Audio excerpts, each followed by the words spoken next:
कितने देश हैं जहां पे 24 घंटे में 62 लाख वैक्सीन औसतन लगे हैं पिछले 11 दिन की अवधि में। और मुझे याद आता है जब भारत में 2 वैक्सीन कोविशील्ड जो भारत में बड़ी मात्रा में निर्मित हो रहा है और कोवैक्सीन स्वदेशी वैक्सीन जिसे हमारे वैज्ञानिकों ने बनाया और हर भारतीय को गर्व हुआ कि भारत वैक्सीन आविष्कार करने में और उत्पादन करने में अव्वल है, तब आपके कांग्रेस के नेता और संवैधानिक पदों पर बैठे हुए मुख्यमंत्री छत्तीसगढ़, पंजाब, राजस्थान कोवैक्सीन पे सवाल उठा रहे थे। यह भारत को मजबूत करता है या कमजोर करता है, यह जरूर बताइए राहुल गांधी जी। शशि थरूर जी का एक ट्वीट है। शशि थरूर जी ने कोवैक्सीन के लिए कहा था, तो Covaxin has not yet had phase 3 trials, approval was premature and could be dangerous. खतरनाक है यह। जयराम रमेश ने कोवैक्सीन को फिर से घेरा और कहा कि इसे नहीं लगना चाहिए। और शर्म की बात है कि राहुल गांधी जी कोविड वायरस को आपने मोविड बुलाया। अगर हल्की राजनीति करनी होती तो बहुत से लोग कहते हैं कि इसको रोविड बुलाओ, हम भी कह सकते थे। हम भी कह सकते थे रोविड वायरस जो है भारत में बहुत ही खतरनाक है, क्योंकि यह अंदर से भारत को खोखला करने का काम करता है। लेकिन श्री नरेंद्र मोदी जी इस वायरस से लड़ने का ये जो प्रयास है, ये जो युद्ध स्तर पे काम चल रहा है, इसे भाजपा और गैर भाजपा शासित राज्यों में नहीं बांटना चाहते। ऐसे भी राजनीतिक दल हैं जिनका नाम लेना भी यहां उचित नहीं होगा, क्योंकि उनकी ना इतनी योग्यता है, ना उनकी ऐसी रेपुटेशन है कि उनका नाम लिया जाए। उन्होंने इसे बीजेपी का टीका बता दिया था। उन्होंने बीजेपी का टीका बताया, और ये राष्ट्रीय अध्यक्ष जिस पार्टी के हैं उन्हीं के पिताजी ने वो टीका लगवाया, क्योंकि वो जानते थे ये भारत का टीका है। क्या ये जिम्मेदारी आज विपक्ष की नहीं है कि जब वो अनर्गल आरोप लगाएं, इस तरह के ओछे हल्के गंदे ट्वीट करें, तो अपने आप से जरूर पूछें कि अगर हम आज सरकार को घेरें सिर्फ इसलिए क्योंकि हमें घेरना है या मोदी जी से नफरत है, तो क्या हम भारत की लड़ाई जो कोविड के खिलाफ है उसको कमजोर कर रहे हैं कि मजबूत कर रहे हैं? और मैं पुनः कहूंगा, ये हमारे लिए गर्व की बात है कि पूरे विश्व में भारत आज एक ऐसा देश है जिसने पिछले 11 दिन में 6 करोड़ 85 लाख टीके लगाए हैं। इनको सुरक्षा कवच कहना गलत नहीं होगा। जनता को सुरक्षा कवच अगर किसी ने दिया है तो वो केंद्र की सरकार ने अपनी कर्तव्य परायणता को दर्शाते हुए दिया है। औसतन 62 लाख करीब करीब टीके हर दिन 24 घंटे में लगे हैं पिछले 11 दिन में। आगे वैक्सीनेशन ड्राइव में और तेजी आएगी, और यह भारत सरकार की प्रतिबद्धता है कि दिसंबर 2021 तक जो वैज्ञानिक कहते हैं उस हर नागरिक को टीका पहुंचेगा। पूरा उत्पादन जो है वो 216 करोड़ टीकों का होगा, और इससे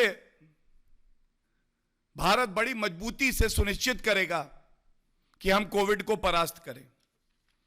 एक डेटा और दे रहा हूं शुरुआत करते हैं उस देश से जिससे बड़ा प्यार है राहुल गांधी जी को। पिछले 16 महीने में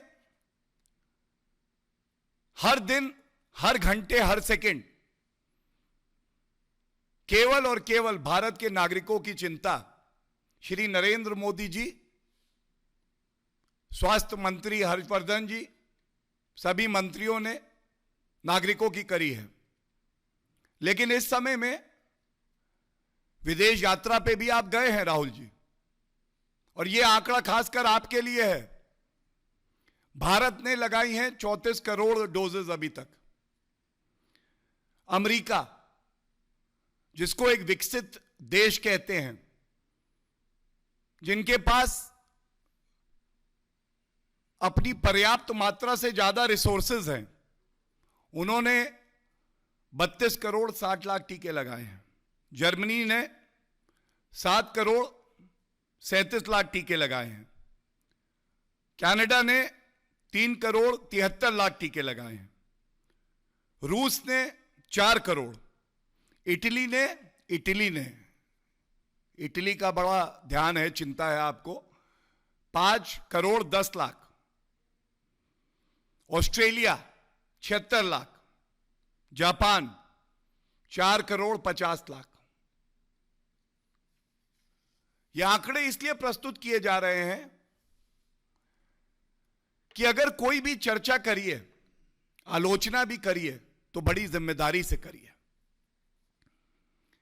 ऐसा नहीं हो सकता है कि एक राजनीतिक दल ऐसी मानसिकता कुंठित रखे कि वो भ्रमजीवी बन जाए। वैक्सीन खराब है, खतरनाक है, वायरस का नाम कोविड है, कांग्रेस शासित प्रदेश लेंगे नहीं वैक्सीन। भारत का स्ट्रेन, यह भी आविष्कार राहुल गांधी के दिमाग की उपज है, वो विदेश पहुंच गया है, जिसको वर्ल्ड हेल्थ ऑर्गेनाइजेशन ने नकार दिया। और इसीलिए आईना दिखाना आवश्यक है। अब आईना दिखाते हैं कि कांग्रेस शासित राज्य क्या कर रहे हैं, किस तरह से सहयोग कर रहे हैं केंद्र सरकार का, और इस लड़ाई में किस तरह से भ्रष्टाचार किया जा रहा है। बड़े ही प्रतिष्ठित अखबार की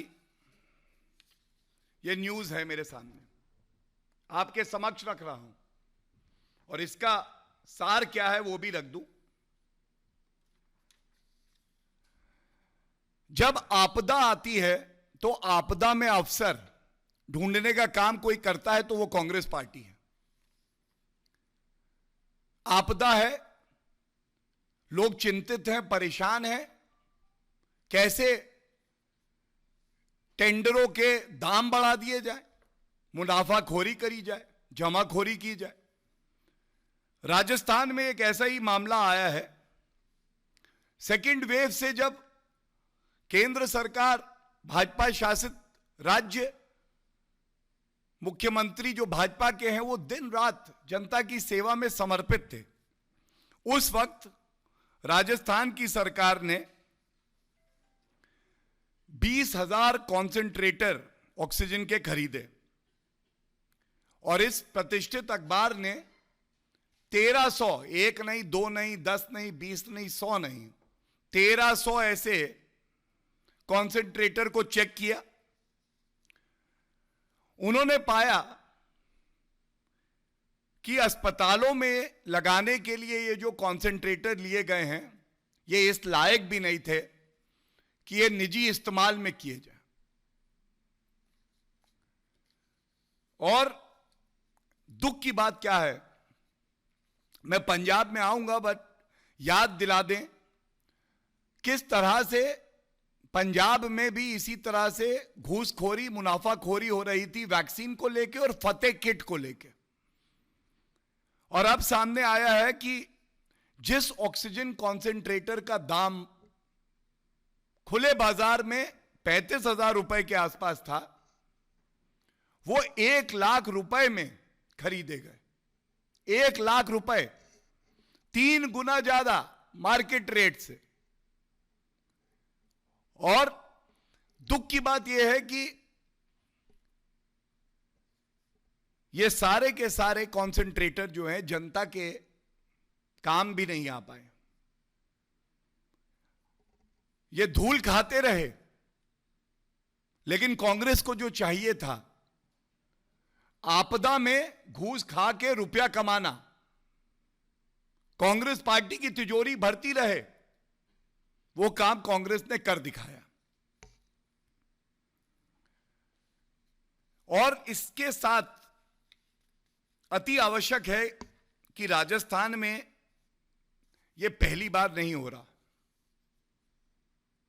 पत्रकार बंधुओं, मेरे हाथ में एक और बड़ा ही प्रतिष्ठित अखबार है, उसकी ही खबर है और मैं पढ़ दूं वो क्या कहता है। राजस्थान में टीके की बर्बादी, 35 सेंटरों के कचरे में मिली 500 वायल, इनमें 2500 से भी ज्यादा डोज। एक डोज का मतलब है एक भारतीय नागरिक की जान बचाना। एक डोज का मतलब है एक सुरक्षा कवच, और सुरक्षा कवच दे रहा है केंद्र। और आप दिखाने के लिए कि देखिए वैक्सीन तो हम लगा रहे हैं, उनको कूड़ेदान में डाल देते हैं। यह भी खबर आई कि उसको जमीन में गाड़ दिया गया। और सबसे ज्यादा दुख की बात, देखिए Bharatiya Janata party press conference के जरिए कांग्रेस पर सवाल उठा रही थी, क्योंकि कांग्रेस ने जिस तरीके से वैक्सीनेशन को लेकर के पहले भी सवाल उठाए हैं, उसी के जवाब दे रहे थे गौरव भाटिया और पूछ रहे थे कि कांग्रेस को आखिर परेशानी है क्या।